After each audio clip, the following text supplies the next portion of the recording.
Hey, fiancé freaks, I'm Sam. I'm Emily, and this is 90 Day Fiancé Freaks. My biggest burning question after watching this episode is, can someone's chin hair really be 26 years old?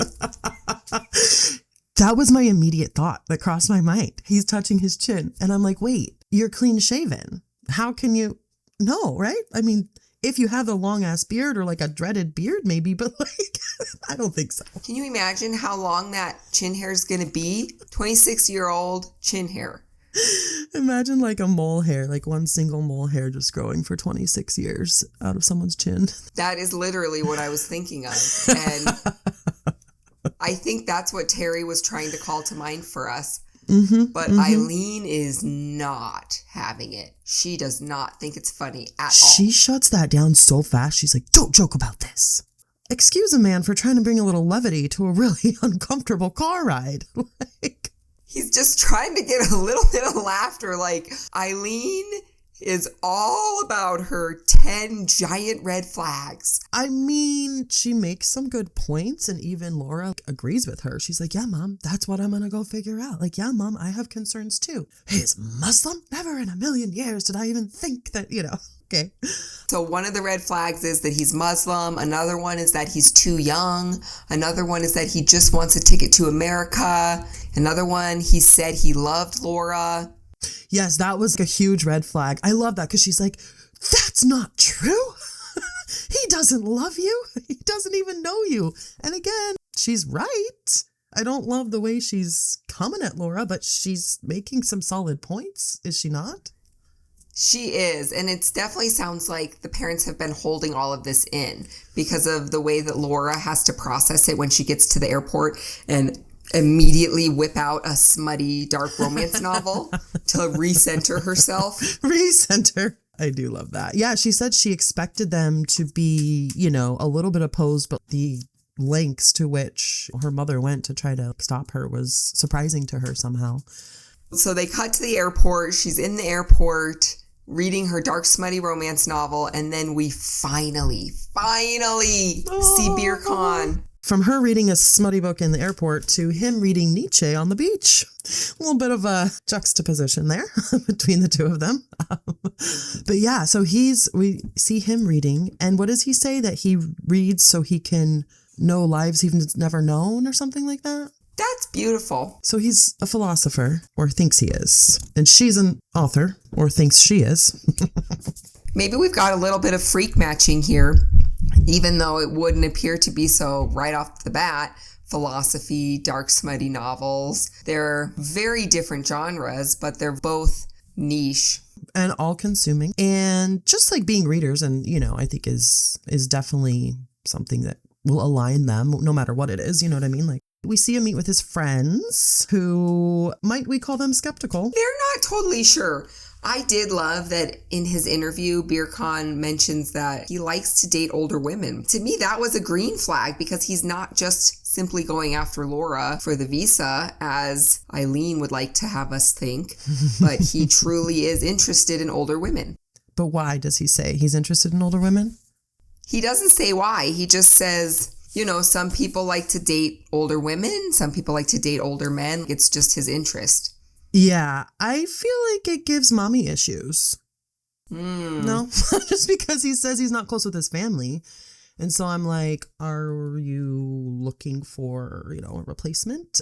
And he says something about like she has everything figured out, or she knows how things work, or something like that. And it seems like he was looking for like a guide or... To me, that was genuine. Like, I thought, yeah, we do. Yeah, you're right. I don't think you count as an older woman. Laura's 45. The fuck we do. Laura's 45, Sammy. She counts as an older woman. To Beer Con, she does. Well, when he's 25 or 26. Exactly. We're older women to Beer Con. You and me. Well, I sure don't have everything figured out, so there goes his theory. I do. Okay. His friend says he's spoken to her. He said hi to her, but he's never seen her or anything. Shows him a picture. And he says, for an older woman, she looks good. He says she is older than me, but she looks young from her pictures. And, you know, I love the pictures. They're gorgeous. Laura looks amazing. But hello, Snapchat filters. I was just going to say they met on Snapchat. Right there, that's all we need to know about the filter situation. So it's wonderful. She's beautiful. She's gorgeous. Beer Con, don't believe everything you see online at face value. Amen. I mean, any of them. This is like an all-encompassing disclaimer, like PSA to all the 90-day fiancés. They're going halfway around the world to meet a stranger. They literally do not know each other. Could be anyone. You could have been reading a book like Laura. It could have just been a book she was reading because you feel like you know those people by the end of the book. But she's literally just going across the world to meet them, which we're here for. That's why we're here. We love it. Here for it. But Beer Con is not at all okay with Michael and Laura's relationship. No, he's immediately like, she's got to cut him out. That was the biggest takeaway I got from his get together with his friends, is that he is not shy at all about saying, Michael and Laura, this is not okay. Laura compares me to Michael. He doesn't like that. He says that they're not going to work out. Do we blame him though? Normally I'd be like, yeah, brah, you're fine. Men and women, like we talked about last time, can be friends, let it go. But there's obviously something more. You and I also don't think that Laura and Michael can be just friends. So I absolutely agree with Beer Con. It's going to be a big issue. And of course, I'm never okay with an ultimatum, but I think we're going to get one. We're going to get an ultimatum, especially when Michael shows up. I can't wait to see if Beer Con knows that Michael is coming, or if Michael just shows up out of the blue. Yeah. Well, and speaking of Michael, did the parents talk about Michael at all? I want to know Laura's parents' take on the Michael relationship, because obviously they know Michael. I'm sure they've met and have spent time with him, and they would much prefer her to be with Michael. So, but it didn't come up in the car. So I'm wondering. I did not hear a peep from them about Michael. It was all about their opinion of Beer Con. So as of right now, we don't know their opinion, which makes me wonder if they love him. I don't know, but I feel like they would have said so if they did. Like, just stay and be with Michael. And we wouldn't get to see that conversation because at this point in the episode, we're focusing more on Laura and Beer Con's relationship rather than Laura and Michael. Okay, I'm here for that take. But you know who did have a lot going on? Lisa and Daniel. Specifically Lisa in this episode, but... And Faith. So we meet Lisa. She's a single mom, lesbian of 20 years, has a daughter, Faith. Lisa has had 5 spouses, the first 3 of which were male, and the second, I think, was Faith's dad. Faith tells us she has been to 15 different schools. That's a lot. There are only 12 grades. The math does not math. Faith is visibly upset. She's been traumatized by her mom's love life. She says so. I mean, she's very clear about it. The way that Lisa doesn't give her the space to share her feelings is really alarming. It is. And not even the space to share her feelings, but just the space to feel. She follows her outside the restaurant. Faith says, I need some space right now. I don't want to talk about this. And she says, no, absolutely not. And starts talking about it in her face, no less. Very close to her body. I know it's her mom, but... And then at one point, Faith does say, like, she repeats, I need space. And Lisa did walk away, which surprised me because I didn't think she was gonna. She walked away, but she walked away with attitude. It wasn't like an, okay, I'll give you what you need type of walk away. It was more of like a, okay, fine, storm away. Mm-hmm. The other line that really stuck with me from their interaction was Lisa saying she's not a toxic person anymore. I just feel so bad for Faith. You know that I verbally process these episodes in real time. And the way I was yelling at the screen and be like, the hell you're not! Like, are you kidding me? Right. We have seen nothing but toxicity since the moment she stepped on screen. Sorry, not sorry. I don't know. I feel like I don't have anything against her personally or her story or anything if it weren't for Faith. Throwing that dynamic in there really has already made me dislike her, if I'm being fully honest. Yeah, I totally agree. I mean, I think everybody is. Are we not? Let us know, freaks. Do you agree with us? Is this not a great mom move? And again, never any mom shaming. Ever from us. We're just calling them like we see them. And I'm seeing some not great things that I just don't like. Can we talk a little bit about Juna, though? Juna at the hibachi place. When they step outside, Lisa follows Faith outside, and Juna just looks back, takes one look at what's going down. Juna's been around the block with Faith and Lisa a couple times, I think. Mm-hmm. So Juna turns around, takes one look at this conversation they're having. The look on her face, priceless. Just like turns around, walks away. Not today. And Juna is obviously involved. She's financially invested. By invested, you mean financially responsible? Financially floating? These two women?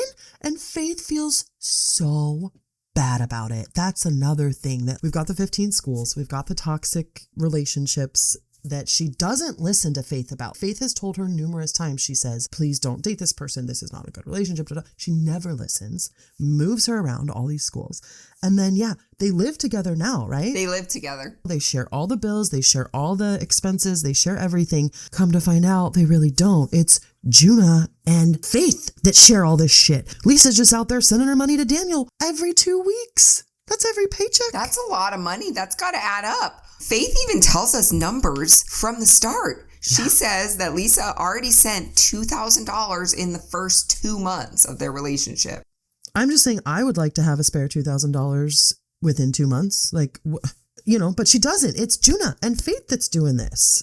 The money that's coming into the Faith and Lisa household is coming from Juna, and Lisa is acting like it's hers to Faith when Faith clearly knows it's coming from Juna.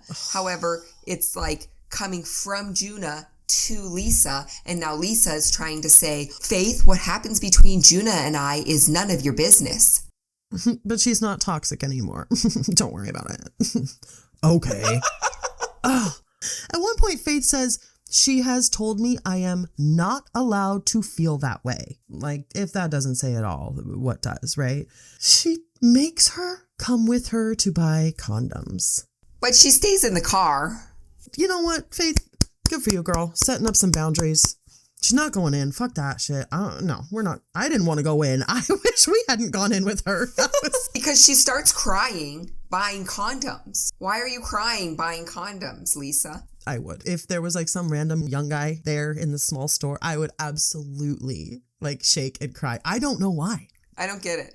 I don't know. It is embarrassing. And I think to be a woman of her age and not know these things already is probably really vulnerable and embarrassing. And she's talking about being a lesbian for 21 years. And then she says, so much different than with men. And I quote, the smells, the taste, the feels, the cleanup. Her delivery of that, the cleanup. I was dying. It was great. I will give her that. You just don't get that with women, Sammy. You don't have to have the cleanup with women. She has mentioned this to Daniel. She has said, I had a fling with a woman because she can't bring herself to admit the full truth to him. He is, again, her words, disgusted. Emily, if you told someone a poor thing about yourself and they were disgusted, would you then continue to pursue that relationship? It just doesn't make sense. It's not adding up. So we don't see much of Daniel, but what we do see of him is that he's not okay with one single lesbian encounter. Little does he know. 21 years of being a lesbian. The time frames in this season are wild to me. Like the 7 years on the security cam with Forrest, that's a long ass time, and never meeting for 7 years. Yeah. And then this 21 years of being a lesbian, and now she's not. And I love the fluidity, but it's just, that's a long time. I just cannot wait for the episode where Daniel does find out about her past. Like, that's going to be a deal breaker for him. She's still going through all of this, traveling all the way to Nigeria. That's going to break them. That's my prediction. What do you think, Fiancé Freaks? Can Lisa and Daniel survive? But okay, I'll leave it. Let's see what everybody else thinks. These two Fiancé Freaks say no, but I am all in for the ride. Yet another thing about her that he does not like, and I don't understand. She says he saw me with my wigs, or without my wigs first. Then he saw me with my wigs, and he prefers with my wigs, so I'm going to wear one the whole time. You can't even keep that wig on in an interview. Amen. Do you really think you're going to be able to keep that wig on during your entire trip to Nigeria if you can't even keep it on during your interview? You know, he does not accept your sexuality. He does not accept your hair. It really makes me wonder about why is she so desperate to find love? Rick's not the only one who had a vision in this season. Daniel also had a vision of getting together with an older white woman. So that is literally his only criteria. Older white woman. Lisa fits the criteria. He's going to have to deal with everything else that comes along with his older white woman. Yeah, I guess that vision should have specified whether she was a lesbian or not. Nope, didn't. That's the problem with visions, you know? They're just not specific enough. They're just so abstract. Rick's vision was a little bit more specific. A Malagasy queen. A little too specific, if you ask me. Next up, we see more of Stig the Artist, also known as Earl and Dwayne, we find out, and Aviva. And the shrimp. Which is still around. It's still in the canvas Walmart bag. We get a close-up of the greasy splotch all over her yoga pants. Now that I've seen the light of the alternate container, I'm so upset about it. If it were in a sealed Tupperware, we would not be having the smells, the grease. He could have put a little ice pack in there and he could have eaten it. They fucking throw it away. Irate.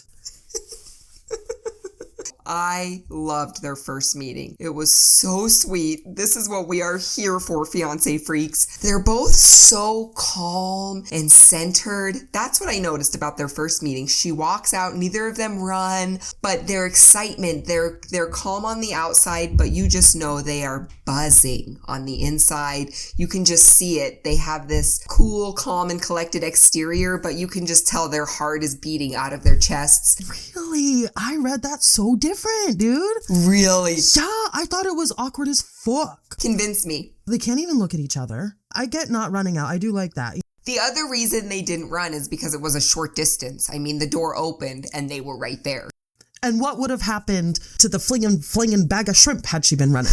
All right? The shrimp wouldn't have made it. She needed that, so he'll marry her. But why did you read into that differently, though? Well, I just thought it was super awkward. I thought they were both being shy. So maybe I do agree that their hearts were fluttering and they were excited. But I didn't read them as cool, calm, and collected. I thought they were just shy and uncomfortable. She couldn't really even look him in the face. And then her body language, she kept turning away from him and giggling. She was blushing. She was so swept off her feet. Their chemistry was really good.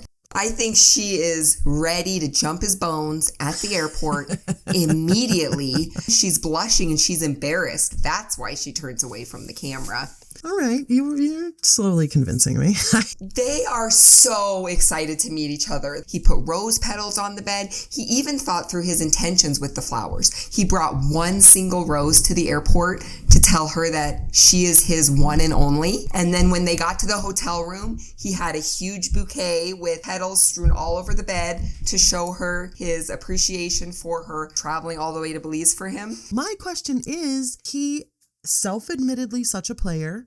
It just, to me, reads a little bit like he's done this before. Like, of course he knows to put flower petals on the bed and bring her a rose and get her a sexy hotel the night before. I don't know. I have hope. I'm still hopeful. Even if he is a player, even if he has done it before, so what? He can do it for his one true love this time and then be faithful and become a one burner. These accents? The Belizean accents? Ooh. So good. I guess the first meeting part that got me was sometimes when we see the first meetings, you can tell that these people know each other inside and out. Well, inside, I guess, not out because they haven't met. But you can tell that they are meeting someone for the first time that they know. But I didn't feel like that with them. I felt like they were meeting each other for the first time and they don't know each other. It was just like this playground puppy love than like I know this person's soul and I finally get to meet their body. I definitely agree with you on that, but I don't think that diminishes their first meeting as beautiful. I think it just makes it different. Like, yeah, some of the couples on 90 Day have been on security cameras for 7 years.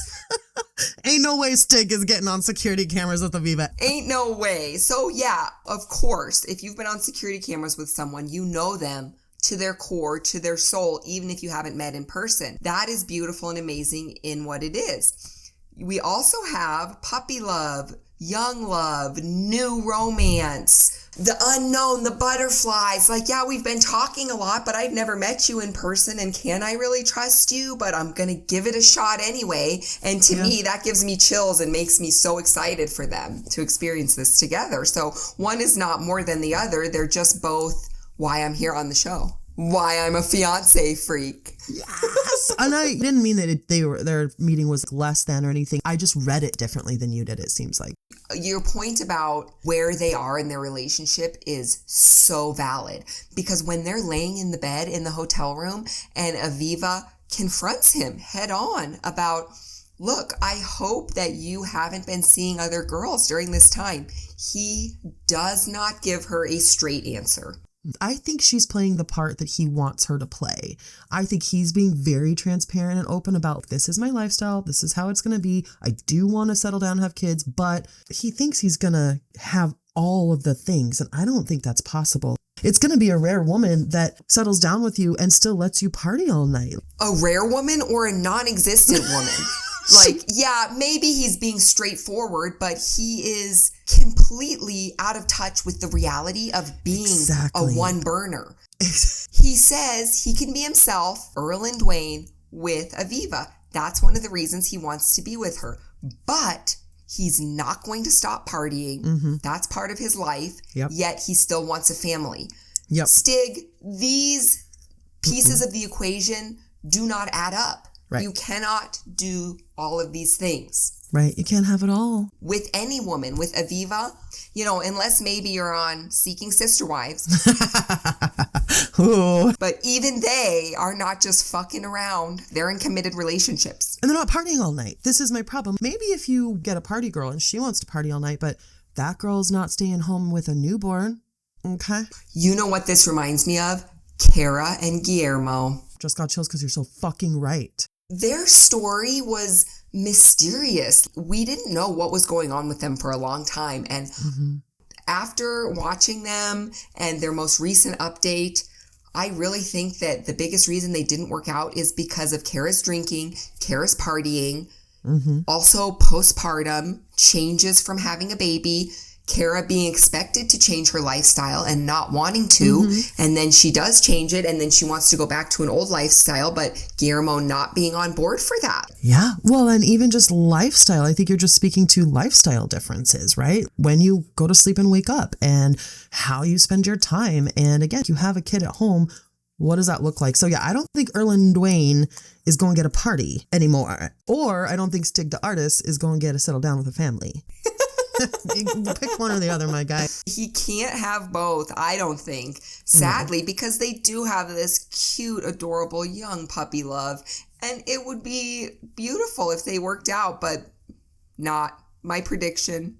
We do see his posse, his friends. They are so important to him, and he sits down with them, and they totally call him out. They're like, American girls. Like, you just like American girls. And he just nods along. He's like, yep. Okay, you're going to have these babies. Where are you going to raise them? In America? And he's like, of course. What do you think? So again, he's very transparent about the fact that he likes American girls. He plans to go to America. To me, all of that's fine. That doesn't bother me. What bothers me is him thinking that he can continue his Stig the artist lifestyle and also be Erlen Dwayne the family man. That sounds like a show all in itself. I love that. Sometimes you can be in it for the visa and find someone to be in love with, and that's the best of both worlds. Yes, get it. He can still be Stig the artist to a certain extent. Same with Carol. She can still go out and do her bachata and, like all that, but you still have to come home at a certain time and turn it off. I loved your point about Kara. Yeah, she can go out, she can do a bachata. You should not be going out and staying out partying until 4 a.m. You can still have it, but you have to have that balance, and the trust has to be there, and the trust isn't there for Stig and Aviva right now. You want them, especially with Kara and Guillermo, I love them so much, and from the beginning, they were just so clearly in love and infatuated and all that. I would hope you want to go home to your partner. You know what? I hope you'd be like, oh, my show's over. I'm going to have a drink, but I can't wait to get home to my sexy man or my beautiful wife and baby.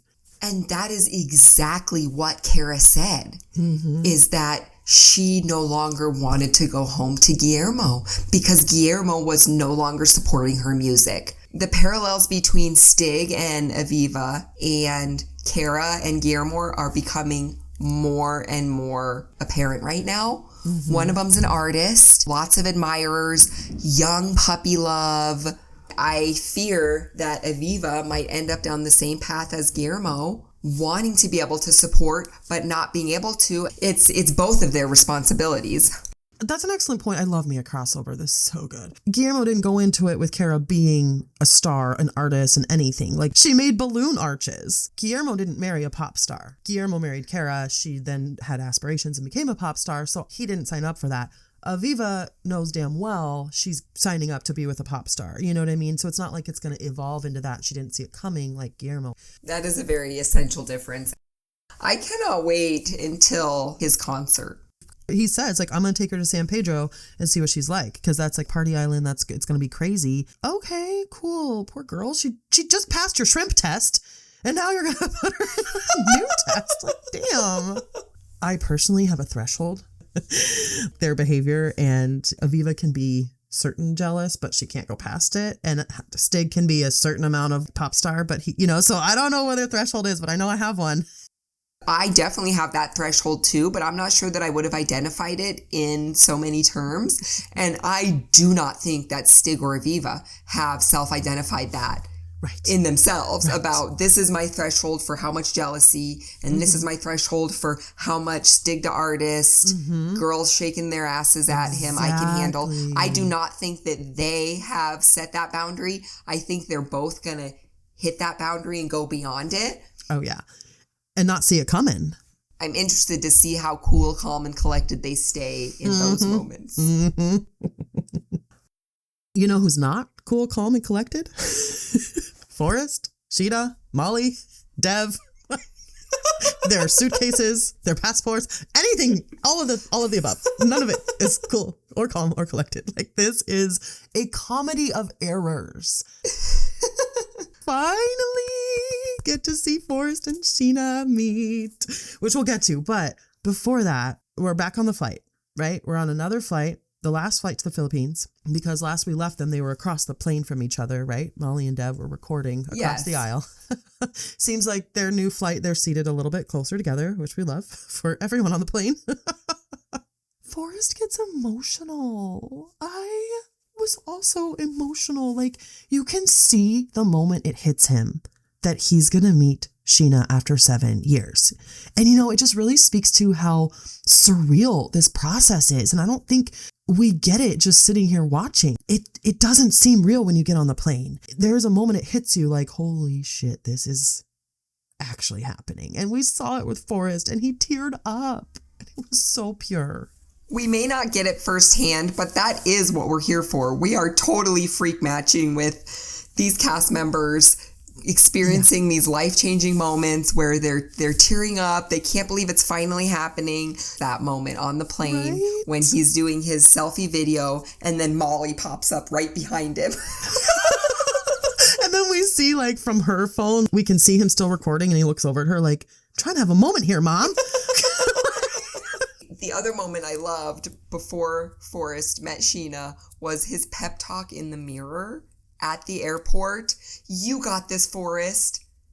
Yes. That was beautiful. Definitely tearing up. And I was just thinking to myself, yes, you got this, Forrest. Sheena is floating, waiting to meet you. Seeing Forrest affirm himself in the mirror, I was like, I need to do that more.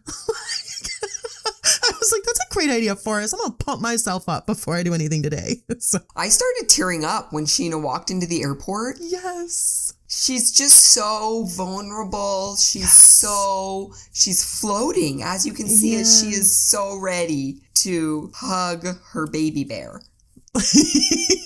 But I love how nervous the fiancés are this season. Like, Trish in the airport actually, like, hyperventilating. And then Sheena, same thing. Just, you can just feel the energy coming off of her. And then Aviva with her, like, coy little, like body language. I just feel like they're all so nervous and I love it. It's cute.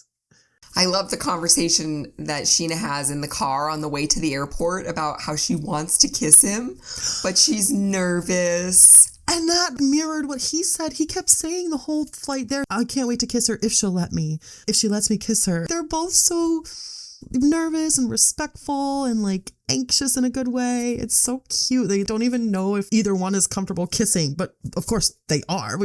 Everybody knows they are. And then when they finally meet, Sheen and Honey Bear, tears streaming down my face, Sammy. Just absolute. Yeah, no, there was no hope. There was no hope for any of us. Just hugging each other, and then they kiss. Yes, hooray. There is a couple that I want so deeply to make it, to be together forever. It's Forrest and Scheana. I want to follow their story in a year, in 5 years, in 10 years. I want to see their babies. I was going to say, do you think they'll have babies? I hope so. I hope so. Or not. Whatever. Make your own choice. Yeah, live your life. I want to see Forrest living day to day in the Philippines, or I want to see Scheana living day to day in Oregon. I just want to see where their future takes them together as a couple forever. I just want to see Forrest get a job and support the woman. Yeah, that'd be nice too. That's the thing. I agree with you. I am rooting for them. I'm still upset with Forrest. I need more. I need him to explain himself more. Like, I know that you have these things that do make it hard for you to function in maybe certain jobs, but there has got to be a way you can support this woman. I'm afraid she's going to come to the States and she's his meal ticket. Like what Molly thinks she's using him to get over there. I am afraid that he will be using her to finance his life when they're there and it'll all fall on her. And that's hard. She can't work for the first few months on the K-1 visa, right? And then she's going to be adjusting, and thank God she speaks English. But I also wonder if their situation would change if Scheana was able to come over to the U.S. Forrest would no longer have to be on the 3 p.m. to 3 a.m. schedule. To me, that's what maybe the biggest reason I'm holding out hope. That's why he doesn't have a job. If Scheana comes over, they can get on a normal schedule. But if he was on a normal schedule, she could have come over by now. I said that last time. It seems so counterintuitive. But then they would still be strangers to each other. Oh, that's true. The reason they know each other so well is because he changed his schedule. So it's like a catch-22. Yeah, that's true. Ugh. So Scheana and Forrest meet. They have their incredible, moving, breathtaking first meeting. And then immediately, Molly and Sheena's first hug was arguably just as good as Forrest and Sheena's first hug. It was so genuine. It was so sincere. They all four group hug. Yes. And Scheana says, we're a family now. That one comment did make me really wonder what her real feelings for her own family are. Now that they're in the Philippines, I feel like we'll get to see them soon, I hope. How do we feel about her bringing an entire jackfruit to the airport? Side note. Well, she left it in the car, so... Oh, okay. Well, why did we bring it then? Like, are there not jackfruit mongers near your apartment? Or could we visit a market after the airport? Why did we need to bring it to the first meeting and then haul it? She can't even carry it. She has the driver pick it up because she can't physically lift this beast of a fruit. But is it that urgent that they eat this fruit immediately upon arrival? Is it a tradition? I don't know. I just felt like that was a little out of place. Have you had jackfruit? No, have you? It's absolutely delicious. Really? So I get it. She wants to introduce them to the Philippines with something unique and local cuisine. She wants to introduce them right away. So I'm loving it. Okay. I wanted to eat some of that jackfruit. It's really good. You convinced me. Good call, Scheana. Way to have some foresight there. Love that. Another gorgeous cultural scene that we saw in this episode was the market in Antananarivo. Mm-hmm. We're with Rick and Trisha in Madagascar. I just loved these scenes. The sights, the smells, the raw meat. I love an open air market. You cannot drag me away from one. I love me some exposed meat. Rick's reaction to the meat reminded me of Danielle's reaction when Johan takes her to his butcher shop. And she's just like, wait, why isn't this refrigerated? Like, there's flies on it. And he's like, yeah, so what? And she's like, that's not healthy. And he's like, it's fine. People will still buy it. Who cares? It is exactly like that. Rick is a total wet blanket in this market. He's trying to say that Trisha is ruining their sexy vibe. Come on, Rick. It's just food. Relax. He's having some serious culture shock. Seeing brains, stomach, hooves. I'm sorry that you already had sex 3 times in 12 hours and the meat, exposed meat is now cock-blocking you. I don't know. I felt like he was kind of doing it on purpose, though. I feel like he wasn't that shocked, but he was just kind of wanted to like play that part and have the playful banter of... No, I don't think so at all. Okay. Because of the taxi ride. I think that he is truly just in culture shock. He didn't understand that traffic could be so bad in the capital city of Madagascar. And now he's at the market and he's having this yuck reflex to meats out on the table. He's just having culture shock. I do not think he's playing the part. I think it's real. Okay. And I think Trisha just wants to show him Antananarivo. That's what she says. Yeah. She just wants to show him the city. Yeah, he's kind of a little bitch. Exactly, yes. The overarching feeling toward Rick in this episode is, what the fuck, dude? Because we find out that Rick went on a week-long sex vacation with his ex in Colombia. But, Trish ghosted me for 5 days. Oh, that hurt so bad. Rick is completely projecting. He wants her to have done something worse, to feel better about what he did. He wishes she had because of how guilty he is, and he still hasn't told her. I know. He's like, are you sure you didn't do anything with your ex? They're like, are you sure? I feel like he's like, if she says she did, then I'll be off the hook. No, brah. No, she's chill. And the more details we get about it, the more I believe her. It started to click and make sense, like culturally. Like we had to take him to the police station and then we had to make sure that, it's like, okay, all right. I was skeptical before that it was too convoluted of a story, but I'm on board now. And for some reason, I believed her from the start. You did. Yeah, like life can be complicated. And she doesn't owe you shit, bro. Again, you've never met. Very little is owed to the other before you meet. Honestly, it's just, again, it's not real. It doesn't feel real until you meet. Rick and Trisha, the impression I got is, no, we're together, we're committed. It seemed like that was their agreement, even though they've never met. And I'm not saying that he doesn't owe her fidelity, as in don't go to Colombia for 5 days and have continuous sex with your ex. I think that was pretty agreed upon. Multiple times a day. Nonstop. But I don't think she owes him responding right away every single time he contacts her. Like, that's just giving controlling. What's it going to be like when she's in the States and she's in a delivery and she can't text him back because a woman is pushing a baby out? Oh, you ghosted me. No, I brought a child in the world. Sorry.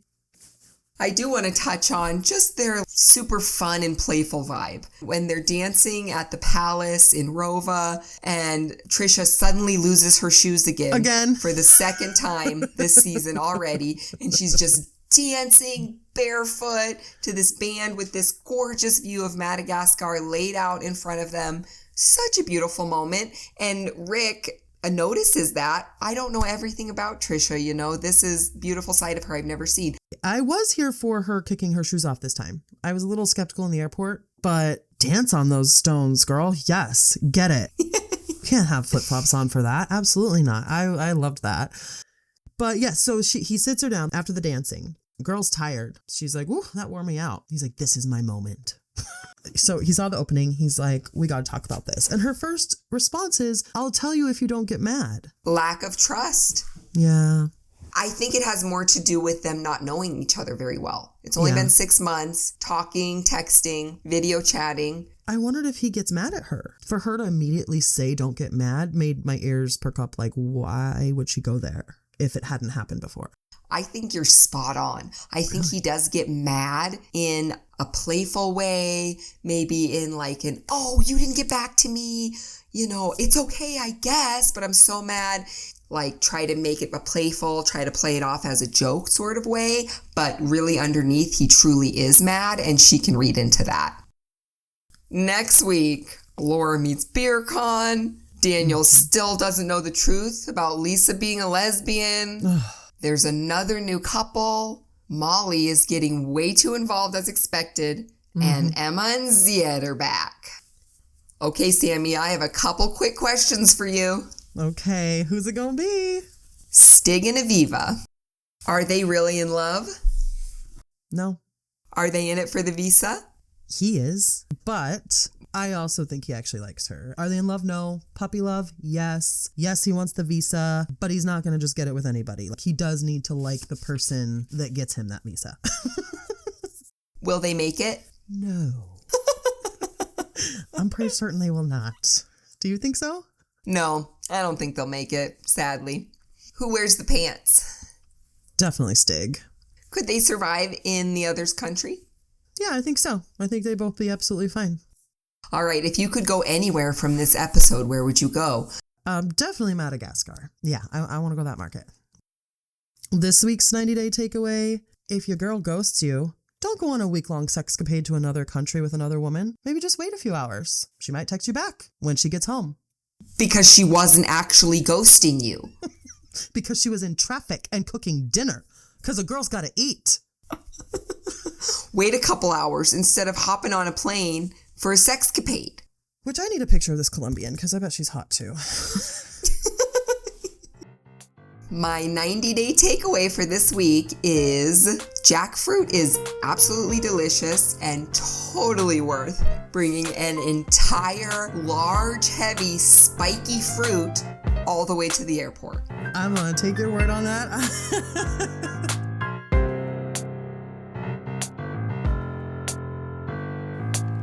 That's it, Fiancé Freaks. If you liked this episode, be sure to match our freak by subscribing, leaving a review, and following 90-Day Fiancé Freaks on social media for more. Thanks for listening. We'll see you next time.